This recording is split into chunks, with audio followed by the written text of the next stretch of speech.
welcome to the deep dive. Good to be back. Yeah. And we're diving into something pretty intense today. It's that intersection again, isn't it? Celebrity, powerful institutions. And that really grinding, exhausting work of trying to get accountability. Exactly. We've been looking at some very recent sources, mainly a live stream from mid-June this year and the reporting around it. Right. Trying to get a current snapshot of where things stand with the record. Because the conversation is definitely evolving. It really is. The focus seems to be shifting, from the initial shock of the documentaries to the long, hard slog ahead. Yeah, the what now phase. So our mission today really is to understand what sustainable activism actually looks like. And it's way more complicated than just protest. Absolutely. And we need to look hard at the resistance from... And unpack the latest legal moves. Dan Schneider's lawsuit is a big one. Plus, the new demands for keeping child actors safe. Ariana Grande's points are crucial here. We've got some really specific and honestly pretty disturbing details from the sources that shine a light on how power works behind the scenes. So let's get into it. Okay, so first off, when you look at what happens after these huge public revelations, like with Quiet on set, the sources just hammer home this point about healing and rest for the people who've been leading the charge. Fundamental.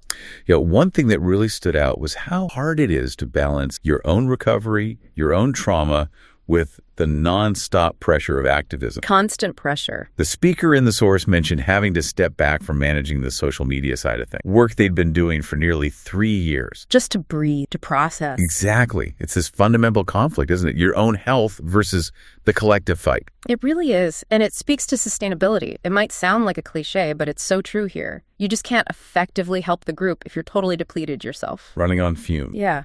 And activism at this level, challenging billion-dollar giants, it's a full-time job. Emotionally, mentally drained, especially after surviving trauma yourself. It takes energy most people just don't have indefinitely. And that energy issue, it bleeds straight into money, finance. Oh, definitely. The source was really blunt about it. It said something like, to keep up that level of activism full-time, you basically need serious financial privilege. Million was the figure mentioned. Millions of dollars just to dedicate yourself to the cause without constantly worrying about rent, food, kids, life. It's a massive barrier. It means only certain people can sustain that fight long term. Which creates this huge ethical bind, doesn't it? Yeah. How do you balance needing to earn a living, needing that monetary reward, as they put it, with dedicating yourself to this public good? The system almost guarantees that only the independently wealthy, or those willing to completely sacrifice their own stability, can stay in the fight long enough to make a difference. It inherently limits who gets to speak truth to power effectively. And what's really interesting is how this connects to this purity culture around activism.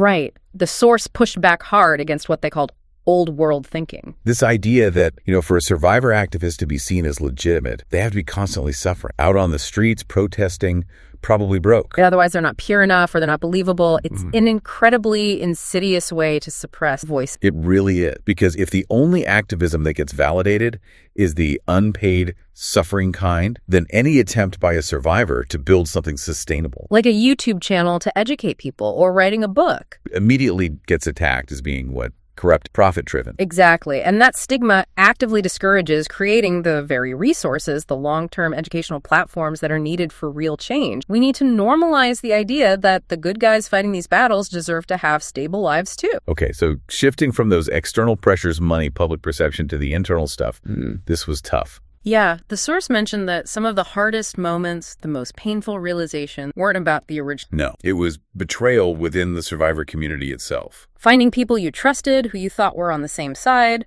actively trying to undermine the work. Trying to tear down was a phrase used, specifically targeting that idea of power to survivor through infighting, criticism. It's heartbreaking, and it raises really difficult questions about trauma cycles, doesn't it? Definitely. The source had to face this tough reality that survivors, they're human. And sometimes, having been deeply hurt, they can end up perpetuating similar patterns of conflict or abuse themselves, not always breaking the cycle. And they were really clear, this understanding doesn't excuse bad behavior. Accountability is still crucial within... Right. But understanding where it comes from, that root impact of trauma, as they put it, that's key to stopping the cycle. It allows for a path towards forgiveness. Not like blanket forgiveness that ignores harm, but forgiveness as a strategic... A way to protect your own energy. Exactly. To depersonalize the hurt caused by others, maybe understand it stems from their own pain, and then Consciously redirect your focus back to the main goal. Fighting the institutions, not getting bogged down in endless internal fights. Yeah, that ability to forgive in that specific strategic way, it might be the ultimate act of self-preservation for anyone trying term. Okay, so if we take that struggle for individual sustainability and look outward, we hit the brick wall, the institution. Right, and the sources are crystal clear on the core. You've got entire industries, entertainment, music, you name it, making billions. While actively spending huge amounts of money to cover up crimes and shut down victims. And it's fascinating, almost sinister, how that system of silence actually works. It's usually not just the company saying, nope, didn't happen. No, they hire special crisis managers, high-powered law firm, media advisors. They have budgets for this stuff. A whole machinery designed to make it incredibly difficult for journalists, even the really good, determined ones, to get the full story out there.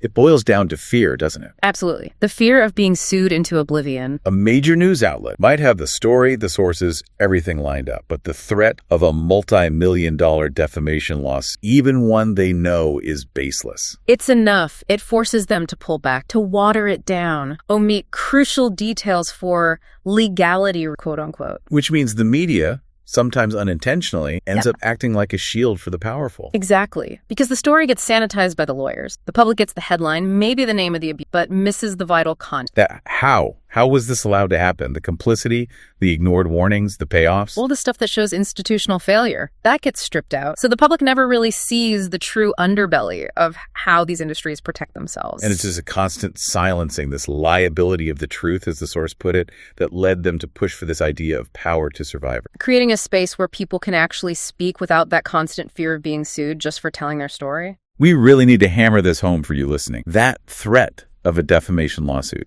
it's almost always an intimidation tactic. It's not primarily about winning in court, because often they know they probably won't. Right. Even if the case gets tossed out quickly, say under anti-LAPP laws. The damage is done. The headline, "Survivor Sued for Defamation," is out there. It creates doubt. It slows down momentum. It drains the survivor's time, energy, and money. It worked, even when it fails legally. So the source really clarified what power to survivors needs to mean. It's not about grabbing power over others, like repeating the cycle of abuse. No, it's about finding power inward, that internal strength and external support to feel safe enough to speak the truth without being crushed by retaliation. And the irony, as the source pointed out, is just huge. Right. The absolute proof that survivors' voices are incredibly powerful. It's the fact that these institutions spend millions trying to shut them up. Why spend all that on crisis, PR, and legal defense if the words didn't actually pose a massive threat to their image, their bottom line? That budget line item is the evidence. It proves the immense inherent power survivors have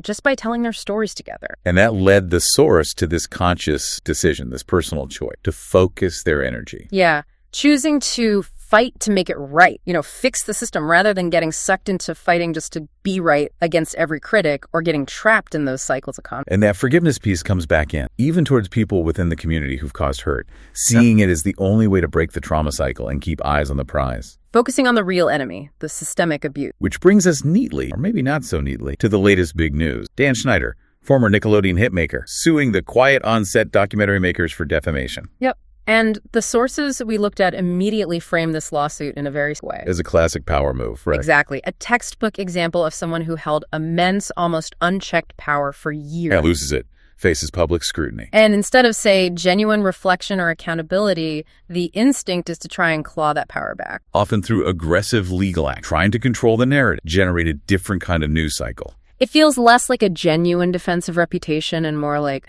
well, like lashing out, a retaliatory move. But let's look at the actual basis for the suit. Yeah. Because the source argues it's fundamentally flawed. Why? Because the documentary, for the most part, just shows Schneider's own footage, stuff he created, stuff he oversaw. Right. And the testimony of people who worked directly with him talking about their experiences in reaction to that in that context. So the argument is the doc didn't really make claims out of thin air. It presented the evidence, his shows, his scripts, the behind-the-scenes stories, and showed the impact. It documented the predatory environment. And this is the critical point, the disturbing feeling, the creepy insinuations that people felt watching it. The source says that comes directly from the material he put on. Yeah. If the doc had just shown, funny bloopers from Zoe 101 or something completely innocuous, nobody would have reacted that way. It was the specific content, the jokes, the situations, the camera angles that he broadcast that created the reaction. The responsibility lies with the creator. And the real failure of accountability here, according to the sources, is Schneider's apparent refusal to acknowledge the harm of the content itself. He hasn't seemed able to just say, okay, looking back, I see how that scene or that joke looks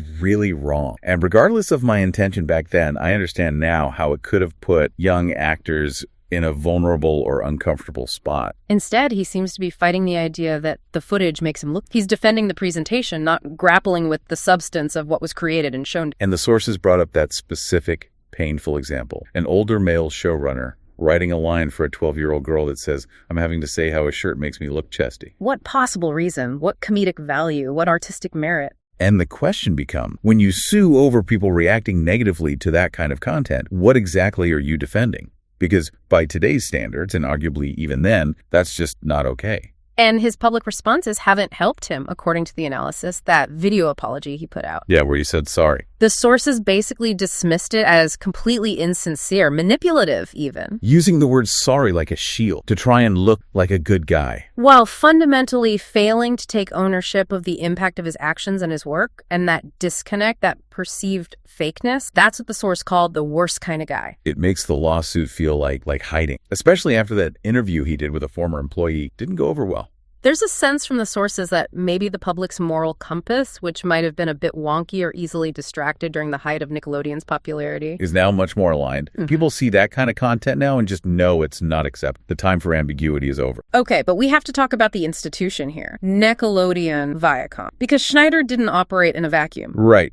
Their official line has always been something like, we investigated, nothing related to sexual assault was found concerning Schneider. But that claim looks really shaky when you put it next to, say, Jeanette McCurdy's book, where she describes specific instances like him touching her knee. Or that big Business Insider piece, which had multiple sources talking about a pattern of behavior. The massages, especially, going way back, even to the Amanda Show. Multiple people reporting massages. It wasn't a secret. So the network's stance seems protective of their asset, maybe. The source argues, yes, they protect the business. And they avoid talking about the content, the stuff that maybe insinuated sexuality or was just plain weird because they broadcast it, their own employees created and approved it. It wasn't just one guy's behavior. It was content the network profited from. So admitting the content was problematic implicates them too. Now, on the lawsuit itself, legally speaking, the expectation is it probably won't go very far. Because of anti-SLAPP laws, right? In California. Exactly. SLAPP stands for Strategic Lawsuit Against Public Participation. Basically, lawsuits designed to shut people up by burying them in legal fees. And California's law is strong. It lets the defendants, the doc makers here, ask the court early on to strike the lawsuit down. They just need to show two things. One, that the documentary is about a matter of public interest, which child safety in Hollywood clearly is. And two, that the plaintiff, Schneider, is unlikely to actually win the case on its merit. Given that so much of it relies on his own footage and public account, it seems likely the producers have a strong defense. The case could get tossed relatively quick. Which led the source to that pretty blunt conclusion. Yeah.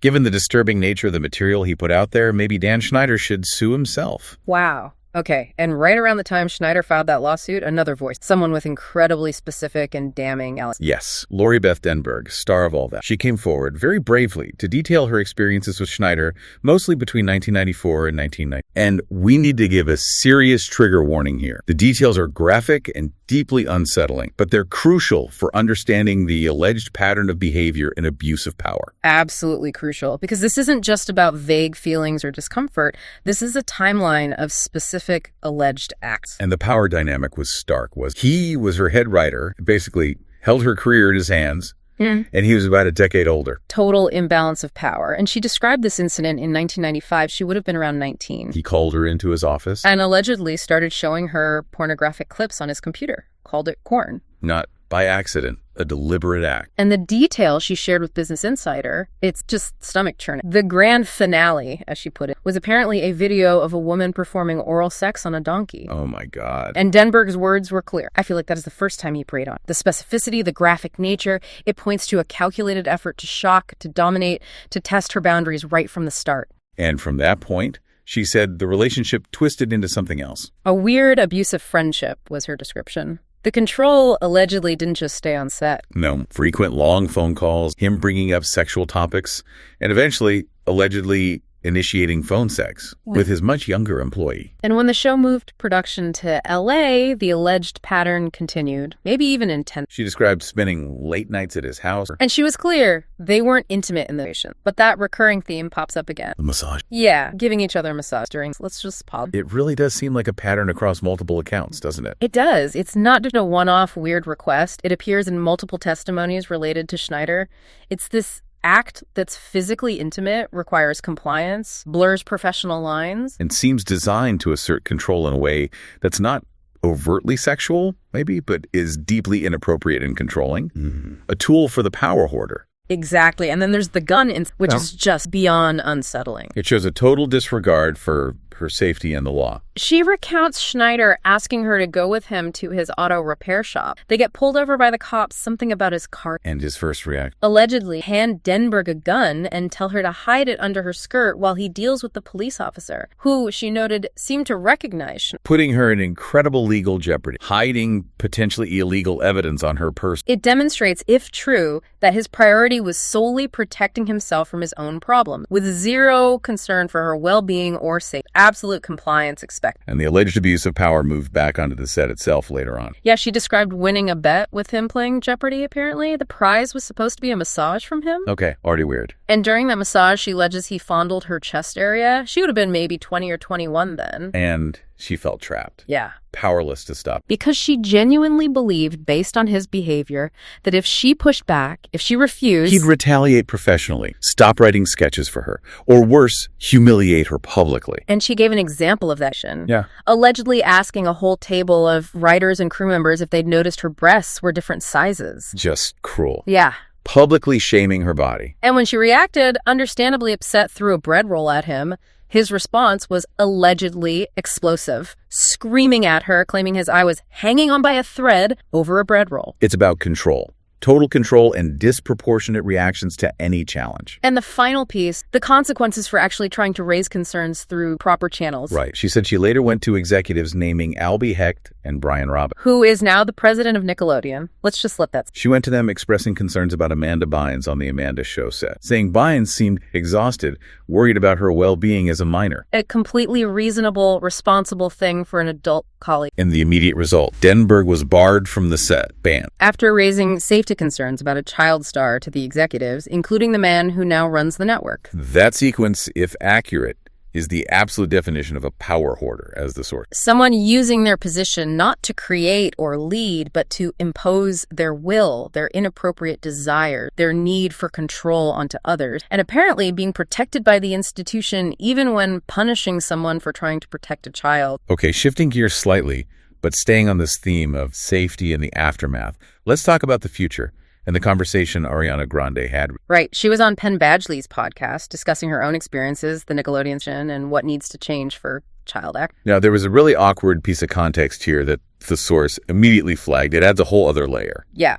Penn Badgley hosting this discussion about predators and safety at Nickelodeon. Without, apparently, any public acknowledgement that his own mother wrote a letter supporting convicted abuser Brian Peck during Peck's trial. That is. Wow. That history hangs heavy over the conversation, doesn't it? Especially when Badgley started talking about his process as an actor. Yeah. Playing predators like Joe Goldberg. He talked about needing to find compassion and mercy for these characters he portrayed. And the critique from the sources was pretty direct. They called that search for compassion a gross transcendent state, arguing that it risks creating this dangerous trope of the sexy predator. Making the stalker, the killer, somehow attractive, relatable, maybe even romanticized. Which, the argument goes, subtly normalizes really harmful behavior. It feeds into rape culture, this idea that obsessive pursuit or ignoring boundaries is somehow passionate or desirable. We need to be careful about intent, obviously, but the analysis makes sense. If you make characters who do terrible things seem cool or aspirate, it can definitely blur moral lines, especially for younger audiences watching. Okay, but focusing on Ariana Grande's contribution was really important. She talked about still reprocessing her own Nickelodeon experiences in real time. Underscoring just how long the impact lasts. And she laid out a very concrete demand for change, for systemic safety measures. Yes, her key point, which feels almost revolutionary for Hollywood, was demanding mandatory frequent therapy. Like twice or 3 times a week, written into the contracts for young performers who are facing high levels of exposure, whether in music or TV. Not just available if you want it, a required part of the job, like rehearsals or costume. And the source absolutely backed this idea, but added a really crucial... The therapist cannot be hired by the network or the production. Absolutely not. They must be hired and paid by SAG-AFTRA, the actors, or an equivalent independent body. That independence is non-negotiable. If the network holds the purse string, confidentiality goes out. The therapist might feel pressure, conscious or not, port back or prioritize the company's interest. Hiring through the union creates a truly safe, confidential space for the young performer, especially because, as Grande pointed out, you sadly can't always rely on parents to be the protectors. They might be overwhelmed, complicit, or just not equipped. And they talked about why this is so vital, the inherent risks of the job for a developing brain. Yeah, kids spending so much time in make-believe land, it can genuinely become hard for them to separate fantasy from reality. They're incredibly suggestible. Which makes them vulnerable to manipulation by adults on set. And this is amplified by the whole dynamic of the video village. Ah, yes, the monitors where the producers, director, writers sit and watch the tape. Grande and The Source talked about how young actors are constantly looking for validation from those adults. A laugh, a nod of approval. That's their primary motivation, pleasing the powerful people in the village. The same village, remember, where Dan Schneider was allegedly getting massages from crew members while watching the kids perform? It just makes the whole environment feel inherently skewed towards adult gratification, doesn't it? The child is performing for the adult's approval, which can easily push them past their own comfort. And one final really critical point Grande raised was about content safeguard. She stated directly that sometimes content that was deemed too inappropriate, content that was not approved for broadcast on Nickelodeon itself, was somehow snuck onto related websites that Nickelodeon still owned and operated. Like The Slap, that website connected to Victorious. Which is just a massive failure of corporate responsibility, isn't it? If the network's own standards say this isn't fit for TV, then how is it okay to put it on a website you also own, aimed at the same young audience? It shows a total lack of commitment to actually safeguarding content, regardless of the platform. The source even tied this back to specific execs involved in creating those digital platforms. And it's so important to remember, as the sources kept stressing, this isn't just a Hollywood problem. No, predatory behavior, abuse of power. It happens wherever you have those dynamics. Unchecked authority, huge money disparities, vulnerable people. Hollywood, Nickelodeon. It's just one very visible symptom of a much wider disease. And the source material actually argued that in some ways, the music industry might be even worse structurally. Yeah, they pointed to the whole P. Diddy situation as something that's finally cracking open the conversation about just how complicit the music industry machine is in silencing survivors. We're talking major record labels, Universal, Warner Music, Sony allegedly involved in covering things up for using NDAs, settlements, intimidation tactics. Countless women and men too, allegedly silenced. And the structure itself seems to breed vulnerability, doesn't it? The isolation on tour, the immense power of label execs, the constant travel, the focus on very young artists. It's a perfect storm for potential action, and the resistance to change there seems incredibly strong, maybe even stronger than in film. The starkest example of this was the attempt to introduce the Safe Music Pledge. Right. Activist Tiffany Red put forward this pledge, basically just asking major labels to publicly commit to principles safeguarding artists against sexual abuse and exploit, a statement of intent. And the result? According to the source, with utter clarity, none of the major labels, zero. Let that sink in. They wouldn't even sign a non-binding pledge saying they're against sexual abuse in their industry. What does that tell you? It suggests a profound institutional commitment to protecting the status quo. Prioritizing their legal budget, the money set aside to fight future lawsuits and silence victims over the fundamental safety of the people generating their profit. It's a really chilling measure of corporate value. It really is. And it creates this feeling of, well, is the system just built to be unbreakable? Yeah, it leads to real pessimism about whether change can actually happen from within or even from pressure by big names. The source expressed serious doubts that even someone with Ariana Grande's influence, talking directly to her contacts at Republic, can force deep systemic change on her own, not when the entire industry seems built on resisting it. The conclusion from the source is pretty stark. The only thing that might work, mass unification, collective act. Unless you get, say, all the female artists, or all artists, period, at a label unified enough to actually strike or withhold their work. The historical pattern is likely to continue. The industry has always prioritized its brand, its finances, over artists. And without massive unified leverage, that calculation probably won't. Individual moral pressure just isn't enough against that kind of entrenched financial interest. Yeah. #tag outro. So we've really dug deep today. We've looked at the immense personal toll of this work, the struggle for sustainable activism against powerful forces. We've seen how incredibly clarifying specific testimony like Lori Beth Denberg's can be in exposing long-term patterns of alleged power hoarder play. And we've unpacked the systemic barriers, defamation suits used as weapon, the urgent need for concrete changes like mandatory independent therapy and contract, proper safeguarding of content, as Ariana Grande highlighted. And all of it points back to that core idea. The fight has to be focused on fighting for what's right, actually ending the abuse and exploitation, not getting lost in internal battles or purely defensive legal fights. So here's the final thought we want to leave you with, something to really think. These huge, powerful institutions, by the very act of spending millions upon millions on crisis PR, on lawyers, on strategies to silence survivors. They are, ironically, giving us the clearest possible proof of just how powerful those survivor voices truly are. They wouldn't spend that money if the truth wasn't a genuine threat. So imagine that power. What could it actually achieve if it wasn't constantly being divided, deflected, or drained by internal conflict and external attacks? What happens if that power becomes truly unified, focused, and relentless in demanding non-negotiable systemic change? That unity, that focused power. Maybe that's the real key to the next chapter, the necessary chapter of accountability. That's our deep dive for this week. Thanks for joining us. We'll see you next time.